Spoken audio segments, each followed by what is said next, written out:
So this is sort of a video response to an AM user, bender2222, and so this is the first complaint, serious complaint I've gotten about the ARL clip, and his complaint is that it's too easy to dislodge. This is a mule gearbox. It's basically standard JG, but you can see it's a mule gearbox, triggers missing, this clip's not connected, things like that. So it's only sort of the basics. But his complaint is that it's too easy to dislodge, and well, I mean, obviously that won't work if you put this gear in, because now you'll have mass that this thing will come up along with here, and it'll probably, the whole gear will come out. But just thought I'd try this and see, because, you know, I was wondering if it's a technique thing. He's not really explaining to me how he's struggling in a way that I'm really understanding, because he's saying it's easy to dislodge, it's not under tension, and I mean, it's certainly not that easy to dislodge.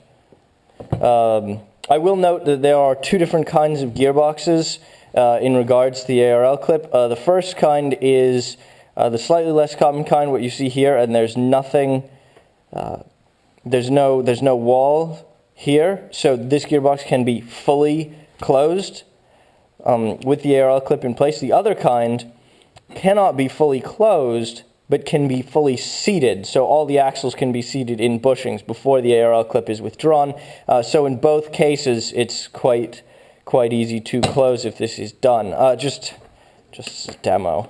I don't technically even need this spring, but just to make it hard. I did want to film this and try this, because in general, I try really hard to keep my gearbox from moving when I'm trying to close it.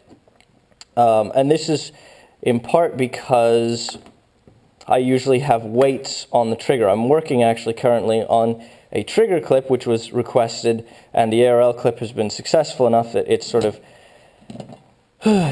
moved on to the next stage here. But I generally try and keep gearboxes from moving as much as possible, which is why I wanted to see if moving around or shaking would dislodge it, and it doesn't seem to in this case. Now we're just, you can see, seating these. And again, as you can see, in this case, because of this design, the ARL clip is perfect, right? It bites on here, no problem, holds everything in place, and is wonderful. The other option is, what if you don't have that there, you have to close it here. So in this particular case, to test this, I'm going to try, and I haven't tried this before, so I'll be trying it live, and you can give me a hard time for this.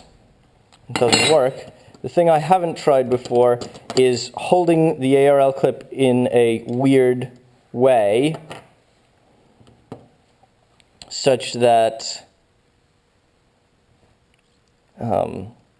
it blocks this, so that you can see on the same gearbox in one cut, one take. Right, because this is the point, right? What we want here to see is, you know, that you can seat the axles with the ARL clip blocking full closure of the gearbox. So I'm hoping if I just sort of keep it at that angle, it'll work. And I can show this to you on the same box without pulling open a different box. You can see the ARL clip, it has a lump here, so this may be slightly problematic. But let's find out. Let's find out. I don't know why I'm bothering with the mainspring. Maybe it's just so that there's a challenge in between installing of the ARL clip and closing of this thing. Okay. Oh, there we go. So we can see that is biting in there. The ARL has seated. No. Well, okay. Pull it down to there. Seat this. There we go. Seat that. And we can see the ARL clip is still in place, and all the axles both sides, are seated. So now this can be withdrawn and the gearbox fully closed. No problems. So that's sort of where I'm coming from on this. Bender was suggesting a certain clamp strategy. He was I don't know, I shouldn't comment on things like this that I don't fully understand. He was asking questions about a clamp setup that he seemed to already have. He's saying, will this work? But I've already done it. I'm not entirely sure what's going on there. But this is sort of what I wanted to say on this, and this is filmed in part for you, Bender, just to show you sort of where I'm coming from, what I'm looking at with this. And if you could either comment down below or continue in our PM conversation, explain what I'm doing that's making it easier for me, or what you're doing differently that's making it more difficult for you. The one thing I did want to highlight here that may be a source of the issues is the ARL clip. It's not the same on both ends. You have a thin end which will grip this. I mean, you can see this is not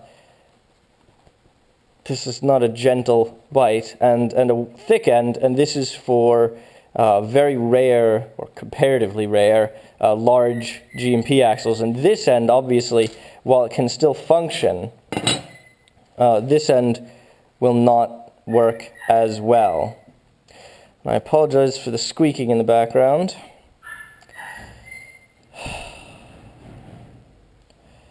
And so yeah, I guess as a follow-up, so this video can be unfortunately long, like most of my videos, I will try this now using the wrong end. So using the comparatively easy to dislodge end.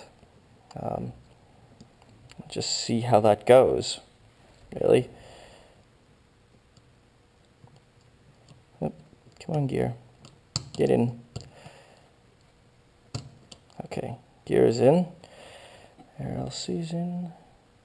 Bushings in. That's just stayed put.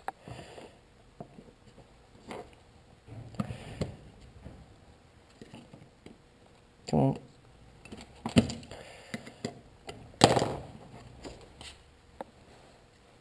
Yeah, I mean, that's the first time I've done it the wrong way around, and I mean, it seemed to work for me. And don't think that this ARL clip is somehow magic and stays in place or anything like that, because it's just, this one is greased and just as wily as the next one. I think if you've watched these openings, it hasn't stayed in place for a single opening yet. Once you put it in and tension it, it does want to escape. Just as a comparison, comparatively speaking. So anyway, so that's what I wanted to get out in this video, sort of make a point of. Please, like I said before, Bender or anyone else who's been having an issue about it not gripping sufficiently tightly, just let me know. Post in the comments down below, etc., etc. Thanks for watching, guys.